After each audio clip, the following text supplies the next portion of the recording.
Hello, and welcome to Session 8, the Ethical Classroom, for 626 Patterns in Parenting and Childcare in Relation to Early Childhood Education and Early Intervention. And this week we're going to be looking at ethics. So the first question is, what is an ethical dilemma? Why would we use ethics when it comes to decision-making in the classroom? Well, an ethical dilemma is a moral dilemma. So there's a situation where there's really no good choice. You're not going to come out feeling wonderful about either option, but you're going to need to make decisions, and you need to do it ethically. So to make decisions ethically, it's good to have a set of ethics already in place. There's a way of thinking about questions that come up in the classroom. And so in this session, we'll be exploring ethical choices and how to make them. So the first situation we want to look at the National Association for the Education of Young Children's Ethical Code of Conduct. And so they know that there will be situations in early childhood classrooms where you will need to make decisions. And so they have drawn up a set of ethics for you to work with. So we're going to use this code of ethics to start with, and we'll explore two different codes of ethics during this lecture. So the first thing is to really look at the values when it comes to early childhood education. So the first value is appreciating childhood as a unique and valuable stage of the human life cycle. We know that children are not the same as adults. And when we're talking about early childhood education, we're definitely talking about difference. And when we're talking about special needs students, so we want to look at them as unique individuals. We also want to make sure that we understand that we're doing it in a developmentally appropriate way. So we know that we're not going to have expectations that are above their development, and that we're making really sound decisions based on the age development of the child. Another value is appreciating the bonds between the child and the family, and using that when making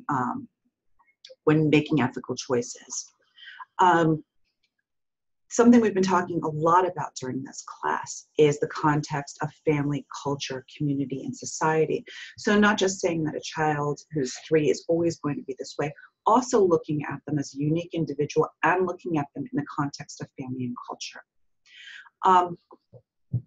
Respecting the dignity, worth, and uniqueness of each child. So beyond culture, beyond age, beyond development, who are they as an individual? Now this is interesting because we start to talk about colleagues. So we're not just and family members, we're not just talking about decision making in terms of children, but we're making decisions in terms of your colleagues and in terms of the family.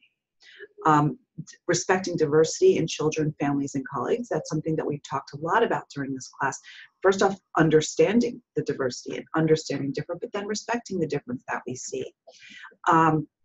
And recognizing that children and adults achieve their full potential in terms of relationships that are based on trust and respect. So making sure that we're building the trust and respect in our classroom and in our association with families and with colleagues. So when we make decisions, we're going to break them out into groups, and we're going to say, is this ethically responsible to the children that we're teaching? So what I'm going to do is I'm going to start with an ethical dilemma. The ethical dilemma would be, you have a child, a parent comes into your classroom, and the parent says to you, at home, Janie's been doing the alphabet. And so I'm bringing in flashcards for the alphabet, and I want all of the children in the class to use them. Now, you know that the philosophy of the school is it's play-based. And you don't start working, and Janie, by the way, is 2 years old, and you don't start to work on that until you hit pre-K, because you believe that you're building a very solid foundation of 2-year-olds based on play and communication. Well, what do? She hands you the cards. Do you say, okay? Where do you go? So let's look at the answers to this based on a code of ethics. So the first thing is it ethically responsible to the children in your classroom to bring up those cards? So you're going to think back. If I believe that it is developmentally appropriate for 2-year-olds to spend time on play and communication and not spend time working on their ABCs, and I know that the research upholds that, am I going to say yes and just bring out those flashcards? Ethical responsibilities to the family. So I want to build a bridge for the family. I want the family to feel that they are able to speak to me, that we are on the same page when it comes to the child. But will I break down that trust if I say no? Will they understand why I'm saying no? And is it fair to them to say no? Responsibility to the colleagues. So if the director made it clear when she hired that this was a play-based curriculum, and all the teachers and all the other classrooms of the twos, from birth through 2, are not teaching letters, if I start introducing it in my classroom, is that going to cause problems for them? Is that the responsible thing to do? It doesn't answer the question, obviously, but it does give you some guidelines for making decisions. Now, that's not the only way to make decisions. There's something called the multiple ethical paradigm. This is another way to look at issues in schools to try to make ethical answers to dilemmas that arise.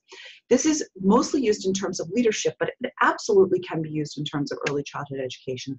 I've written quite a bit on ethics in early childhood education, and I have used this as a tool and found it to be very helpful when I made decisions in the classroom and in the school as a school leader.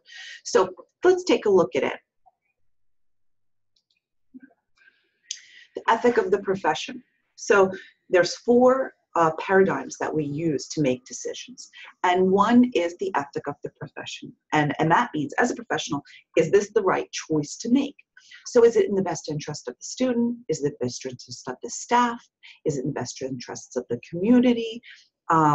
Will the decision blend in well with the personal and professional ethical beliefs of the educational leader or teacher? So let's go back to the flashcards. Is that in the best interest of the student? Do we really believe that introducing letters at the age of 2 is going to be beneficial to this child's development? What about the class? Is it going to work well with the ethics of the school? Is it something that the educational leader will stand behind, or am I doing something rogue? And is there a reason for me going rogue? The ethic of justice.